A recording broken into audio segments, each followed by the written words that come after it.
Assalamualaikum warahmatullahi wabarakatuh.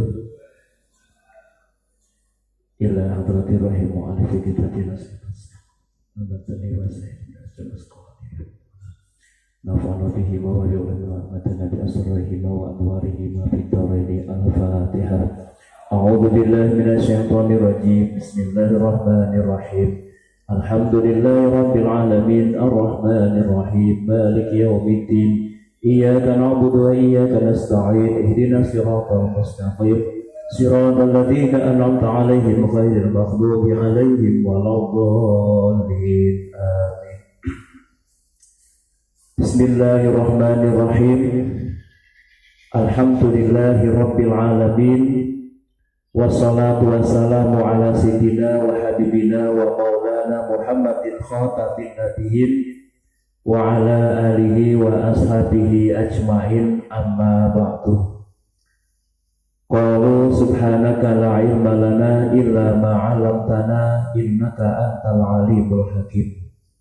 Rabbana zidna ilman nafi'a waj'alna minas sholihin amin ya rabbal alamin. Dumateng para jamiah thariqah ingkang kita mulyakaken, monggo sareng-sareng kita muji syukur dumateng Allah taala atas nikmatipun. Kita tasih pinaringan sehat, saged hadir pinaringan sempat, saged nglonggaraken wektalipun, saged rutinitas kegiatan muajah thariqah menika kanthi boten manggih alangan saha gegirangan menapa. Mugi-mugi hadir kita tansah dipun iringi turunipun rahmah hidayah saking Allah Subhanahu wa taala. Amin Allahumma amin. Shalawatullah dan salamipun mugi katur wonten dengan junjungan kita Nabi Muhammad sallallahu alaihi wasallam, dumateng para sahabat, para keluarga lan sedaya penderekipun. Mugi-mugi sedaya hadir tansah kula dados umatipun ingkang badhe pinaringan syafaah min yaumil hadza ila yaumil qiyamah. Amin ya rabbal alamin.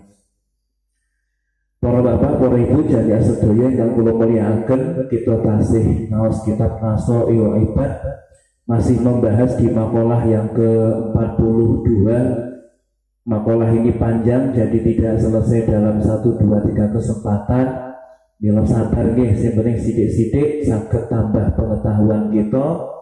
Lan makalah-makalah ingkang dipun sampaikan mriki mugi-mugi saged damel bekal, damel samu anggenipun sowan wonten ngarsanipun Allah Subhanahu wa taala. Di makalah 42 masih membahas tentang trilogi kecintaan, yaitu 3 perkara kecintaan Rasulullah dan kecintaan para sahabat. Kalau ini kita sampun bahas 3 perkara sing dipun senengi Kanjeng Nabi Muhammad, nggih menika parfum, kemudian wanita, kemudian salat menjadi penyejuk hati. Kemudian kemarin Sayyidina Abu Bakar As-Siddiq radhiyallahu anhu ugi anggadhahi 3 kesenengan, nggih menika napa ingkang sepindah memandang wajah Rasulullah. Yang kedua adalah menginfakkan harta untuk kepentingan agama, kepentingan ibu Rasulullah. Dan yang ketiga adalah dijadikannya anaknya, putrinya sebagai istri Rasulullah sallallahu alaihi wasallam. Kita lajengaken. Bismillahirrahmanirrahim. Faqala mongko ngendika sapa Umaru Umar radhiyallahu muga-muga ngridhoni sapa Allahu Allah anhu saking Sayyidina Umar. Sadaqta leres panjenengan ya Abu Bakrin, he Abu Bakar, wahyu bibalan den demenake ilaya maring ingsun minat dunya saking dunya apa salasun 3. Al-amru rupane siji perintah bil ma'rufi kelawan kebagusan, wa nahyu lan nyegah anil mungkari saking kemungkaran, wa saubu lan sandangan al khalaqu kang rusak. Cara mriki kang amoh ngeten nggih. Engko nek amoh darani empuk ngeten nggih. Amoh niku pun usang, kang rusak ngeten lah. Bi fathah ini kelawan diwaca fathah loro al khalaqu. Sebab huruf kha lam qaf niku mangke nek harokate beda artine nggih dadi beda. Misale kha lam qaf digabung macane kok khalqun artine makhluk.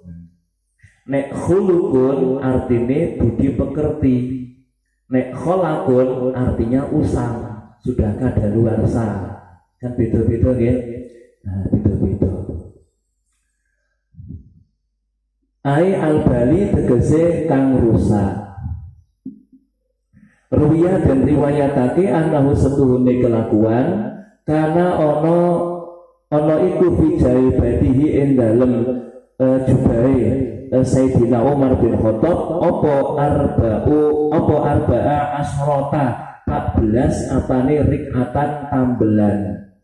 Nah niki para rawuh di makalah ke-42 niki sakwuse Sayyidina Abu Bakar niku nggih gadah telung urusan dunia sing dadi nilai ibadah ya tentunya nggih boten dunia semata tapi dengan indahnya niat bernilai amal akhirat. Telung perkara dunia sing sae sing didemeni Abu Bakar sampun dipun aturaken lajeng disambung dikomentari kalih sahabat Umar bin Khattab radhiyallahu anhu. Sayyidina Umar bin Khattab lajeng ngendika, engkau benar wahai Abu Bakar dan saya pun mempunyai kecintaan urusan dunia ini 3 perkara. Jadi tentunya niki Sayyidina Umar gadah kesenangan telung perkara. Tentu 3 perkara dunia ini tidak dunia semata, tapi dunia yang bernilai ibadah. Koyok wingi pakaian itu urusan dunia, tapi bisa bernilai ibadah kalau niat menutup aurat. Rumah itu perkara dunia, tapi bisa menjadi nilai akhirat kalau diniati untuk ibadah, untuk baca Quran, pendidikan dan sebagainya. Ladang niku nggih donya, ning nek damel niat kanggo golek nafkah sing halal bisa jadi ibadah, tergantung niatipun. Nah niku terus Sayyidina Umar bin Khattab ngendika, engkau benar wahai Abu Bakar, saya pun mempunyai kecintaan 3 perkara. Nah, napa sing dados kesenengan telung perkara kangge Sayyidina Umar bin Khattab? Dan sebelumnya sebagaimana biasa kita mengenal dulu Umar bin Khattab niku sinten ngeten nggih sithik mawon.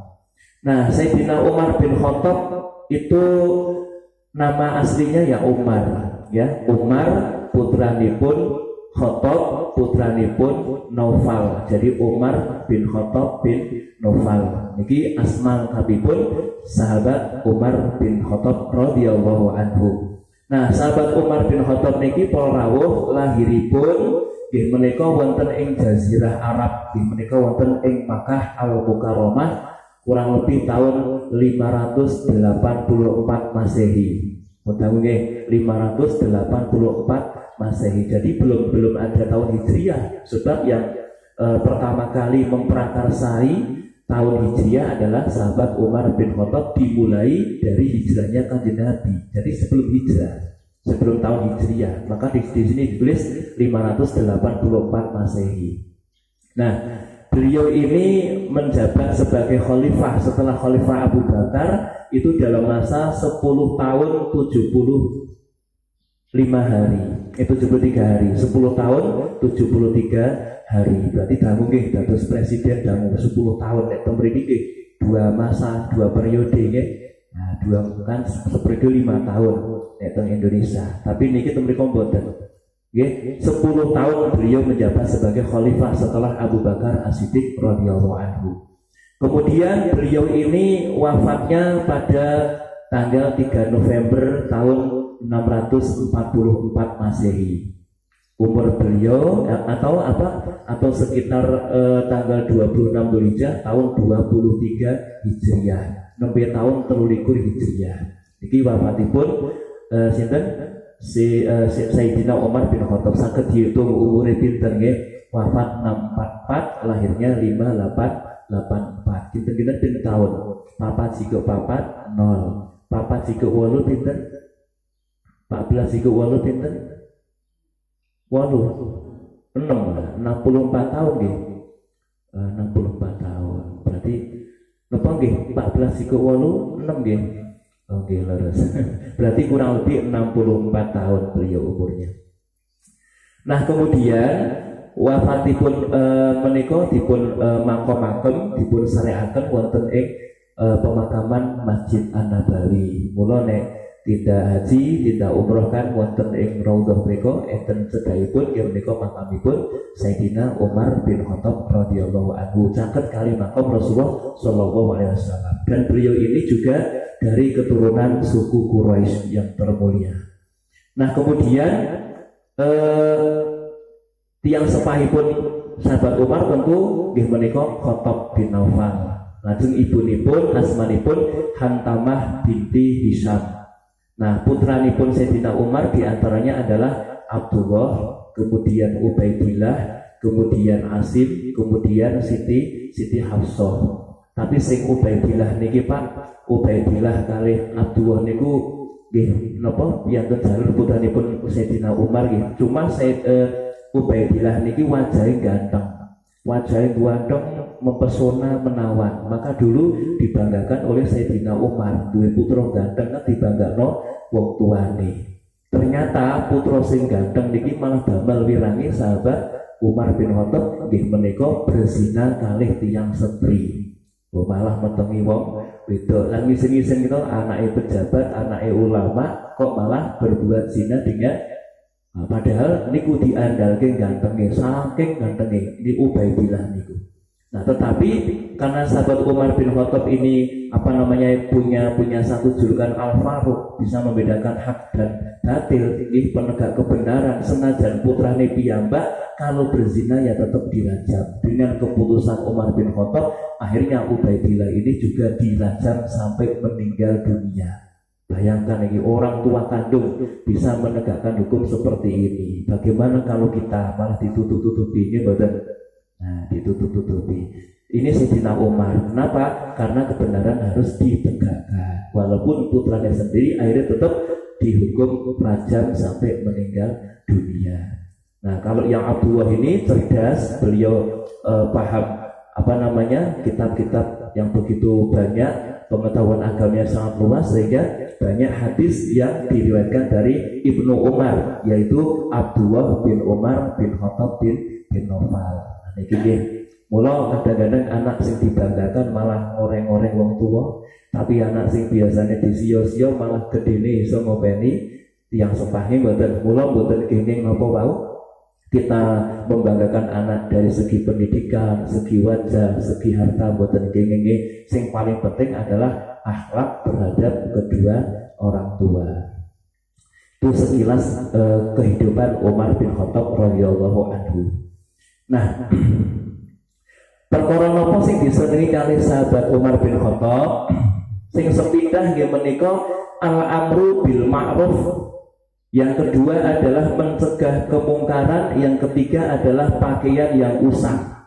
Ana perkara telu nggih menika, siji perintah kesaenan sing dikenal dengan amar ma'ruf.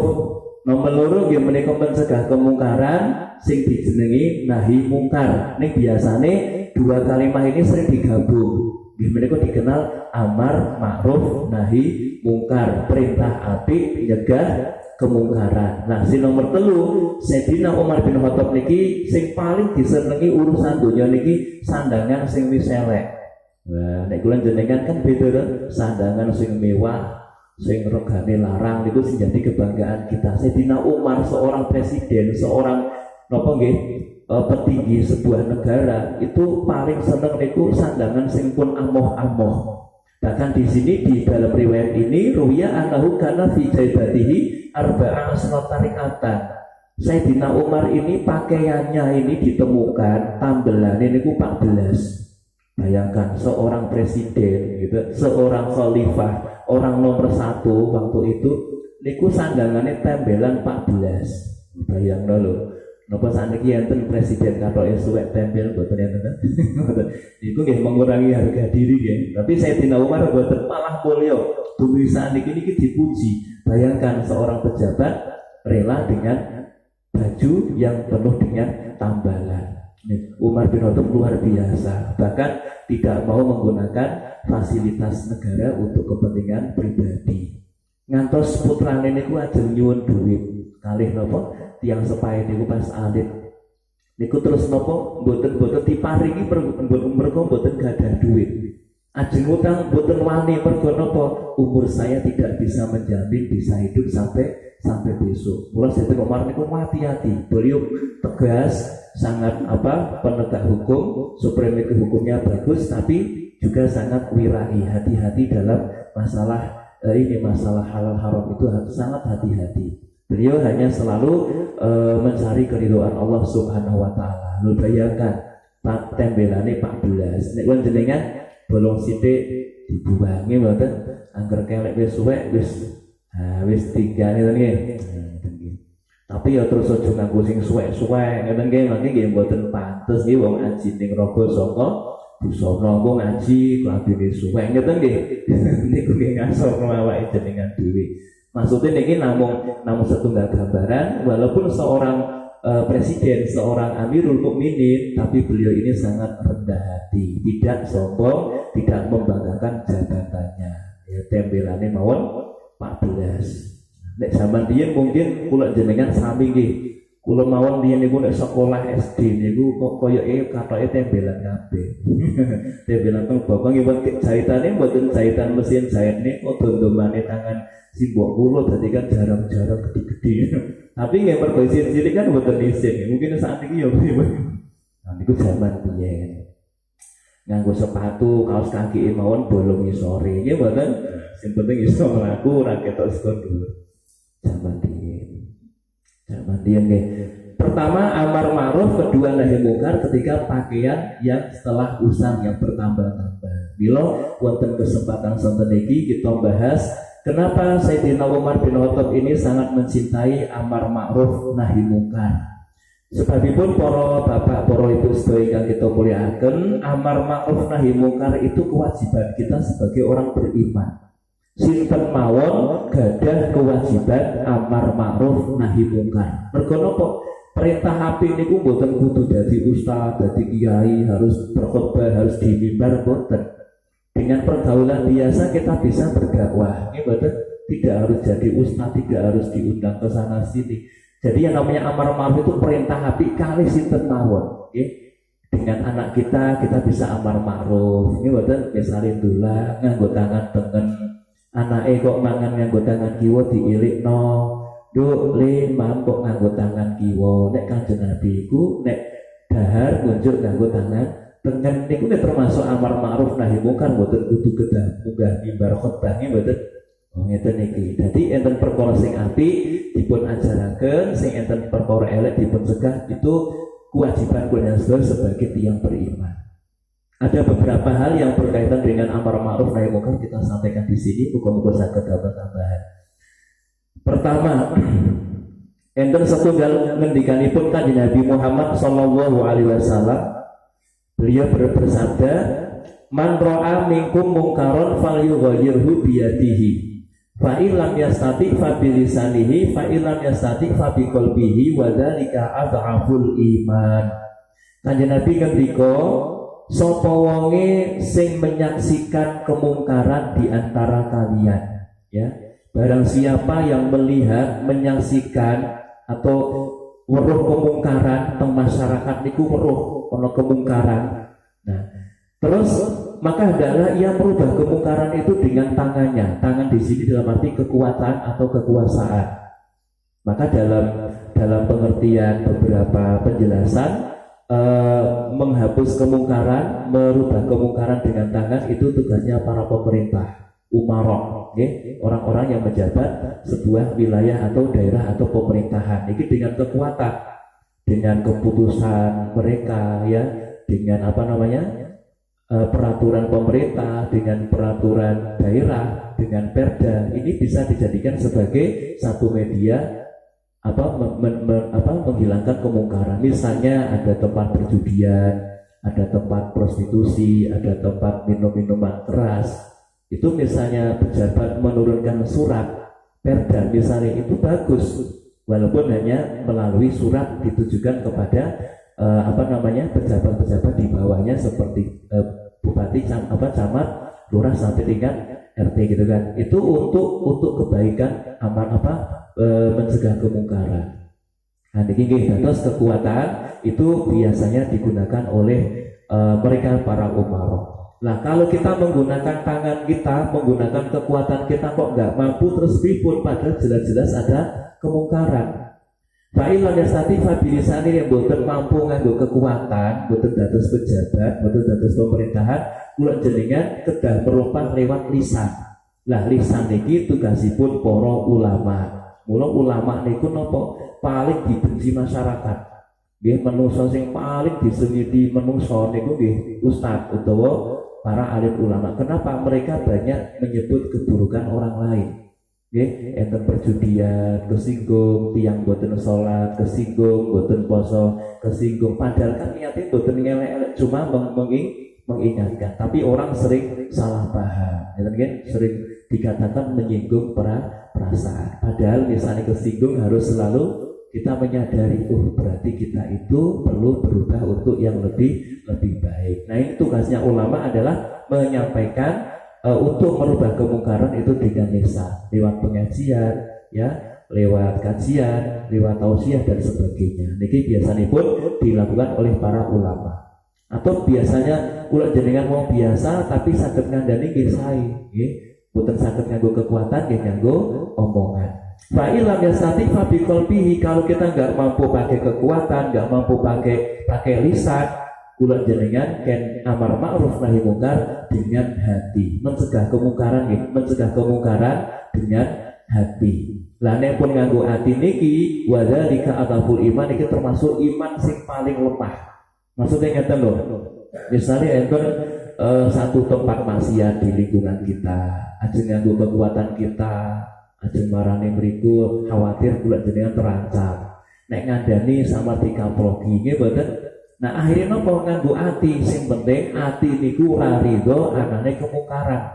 Sing penting ati ra seneng anane wong mendem, anane wong judi, anane wong zina, boten seneng niku teng jero ati niku termasuk iman sing paling lemah. Tapi iman sing paling lemah niki khawatir nek nganti imane ilang. Jadi terus aja ngandalku sing penting teng ati ampun, sebab niku iman yang paling lemah, iman paling lemah itu sudah mengkhawatirkan, ngeten nggih, jenengane lemah. Mereka mboten ada kekuatan nopo-nopo. Tapi misalnya tingkatipun tiang awam saestu memang mboten saged nopo-nopo dan kondisinya pun tidak memungkinkan dengan kekuatan dan lisan, salah satu jalan adalah hati kita tidak ridho dengan kemungkaran. Iku nggih selamat juga, nggih selamat.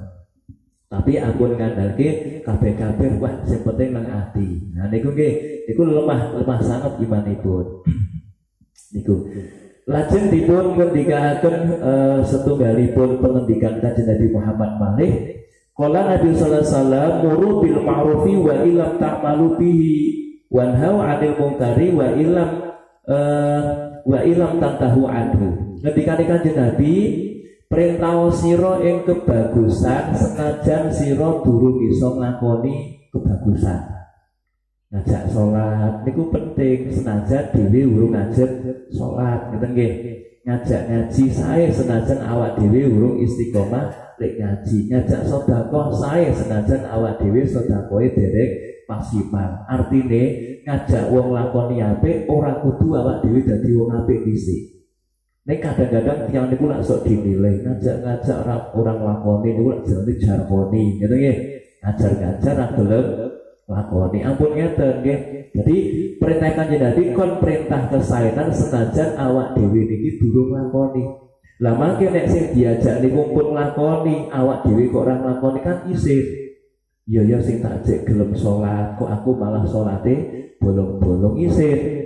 Ya sing tak ajak jamaah malah rutin di masjid, malah aku kok salat ning omah, kan rasane terus isih. Maka jadi satu semangat, jadi satu support untuk kita. Yang tadinya lemah, yang tadinya gak semangat, akhirnya terus timbul semangat saged nglakoni kesaenan. Niku nggih pertama ngajak senajan awak dhewe durung nglakoni. Mula misale ke masyarakat kadang-kadang alumni pesantren yen khotbah nggih kedah purun.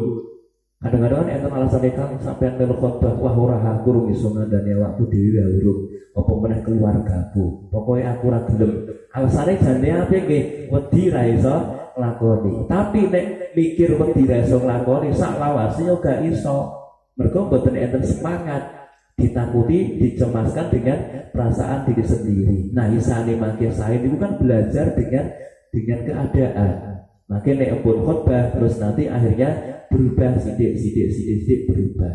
Sebab boten enten tiyang niku sempurna nggih. Boten enten tiyang niku sempurna. Saka sidik belajar.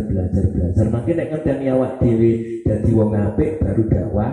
Sementara kapan kula jenengan dadi wong apik? Nggih boten. Nah niku padha mawon sedekah ngenteni sugih. Lah ya nek sida sugih, lah nek ora sugih-sugih ora sida sedekah. Mula sedekah ben diparingi sugih, aja sedekah ngenteni sugih. Karena jalan kaya itu dengan sedekah salah satu caranya. Nggih. Soalnya aku nek paringi rezeki gampang tak sedekah. Anggere nek iuran soalnya nek paringi rezeki, soalnya nek ekonomi sekarang ora krisis koyo ngene. Alasane nggih ngeten terus. Dalam hal apapun gak ada kemajuan. Kenapa? Setiap ada kegiatan alasannya kahanane kayak gini gitu nih. Selamanya gini itu. Kenapa? Tidak bersyukur kali peparingnya Gusti Allah. Padahal kita diperintah tidak disuruh mengeluarkan harta seluruhnya. Sak mampune gitu.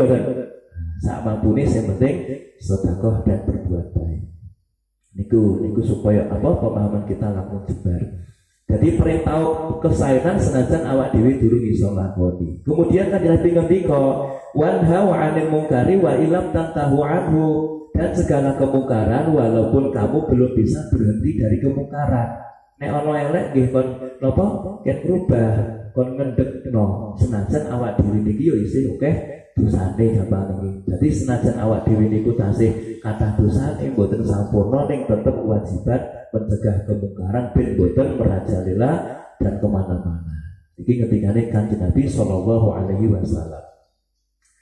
Lajeng masalah amar ma'ruf nahi mungkar niki ugi Kanjeng Nabi Muhammad ngendika ngeten niki sangat mengerikan isi niki. Satu peringatan dari Kanjeng Nabi. Rasul ngendika ma min qaumin yakunu fihim rajulun ya'malu bil ma'asi wa yaqdiruna ayughayyiruna fala yughayyirunahu illa ammahum Allahu bi'adzabin qabla ayyamutu. Ngendikane Kanjeng Nabi, tidaklah suatu kaum, tidaklah suatu masyarakat yang di situ itu ada orang yang berbuat maksiat, ya, teng masyarakat, teng lingkungan, teng niku enten ahli maksiat, mbuh mendem, mbuh judi, mbuh sinta ngeten nggih. Di masyarakat itu ada orang yang berbuat maksiat, dia ahli maksiat. Nah, sementara masyarakat ini mampu sebenarnya untuk mencegah kemungkaran, jane nek ngandani ya iso. Utawa dengan kekuatan itu bisa, ngeten nggih. Istilahnya mencegah kemungkaran itu sebenarnya bisa, mereka itu hanya enten beberapa orang yang bermaksiat kita nggak berani menyampaikan misalnya kan. Nah, akhirnya nopo? Terus masyarakat niku ninggal lagi nahi mungkar dinemno wae. Sing penting aku kan ora mendem. Ngeten nggih. Sing penting kan aku sholat, sing penting kan aku ngaji, sing penting kan aku ora zina. Padahal di masyarakat itu ada orang berbuat maksiat, kita hanya mikir sendiri, hanya egois. Yang penting aku kan ora.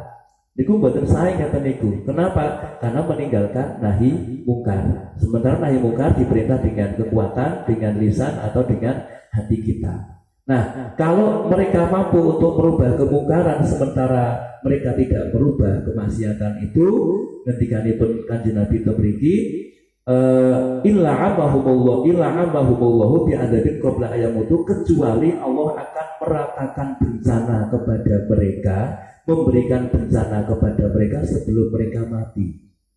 Jadi timbuli bencana, timbulipun musibah yang sangat-sangat besar. Salah satu pemicunya adalah ada kemaksiatan yang tidak dirubah. Gitu? Sementara kita mampu menyampaikan, kita takut, kita memberikan teguran, kita tidak mau, hanya dibiarkan dengan alasan sing penting aku ora. Sementara dalam hatinya pun tidak ada rasa benci, sing penting mikir awake dhewe tok. Nah, ngeten iki sing diawatirno. Napa sadurunge kula jenengan mati dipun paringi azab, dipun paringi bencana riyen kali Allah Subhanahu wa taala. Maka adanya bencana-bencana kados sak menika ya Allah luar biasa, nggih. Ada banjir bandang, tanah longsor dan sebagainya. Salah satu penyebabnya ya adalah kemaksiatan. Sebab dalam Al-Quran sampun jelas Allah tidak akan mengadab suatu kaum selama mereka itu beristighfar, selama mereka itu bertakwa kepada Allah, tidak ada bencana gitu.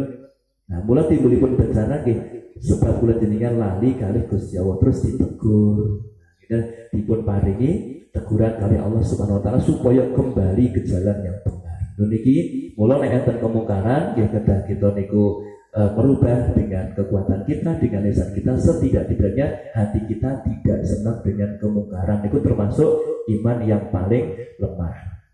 Nah, terus para rawuh ingkang kita mulyakaken, pun siang ini kita sambung malih nggih. Terus intine teng mriki ma'ruf niku napa to? Kesaenan niku cara artine napa? Makana muwafiqun lil kitabi wal aqli. Sing diarani perkara apik niku perkara sing cocok karo kitab lan akal. Angger cocok nang kitab lan akal niku biasanya diarani apik. Lah sing diarani mungkar iku perkara sing nulayani kitab lan nulayani akal. Tapi akal niki mawon disesuaikan kalih yang namanya kitab Allah lan sunnah Rasulullah sallallahu alaihi wasallam. Pokoknya angger cocok karo syariat yaiku ma'ruf, sing keluar dari syariat iku namanya mungkar. Nah niki nembe dumugi niki dereng tuntas saged kita bahas kesempatan ing kabar itu nggih tasih pemahaman amar ma'ruf nahi mungkar sesuai yang dicintai oleh sahabat Umar radhiyallahu anhu. Semanten riyin mugi-mugi pinaringan sehat panjang umur saged kita sambung wonten ing kesempatan ingkang badhe dumugi insyaallah. Wallahul muwaffiq ila aqwamit thoriq. Wassalamualaikum warahmatullahi wabarakatuh.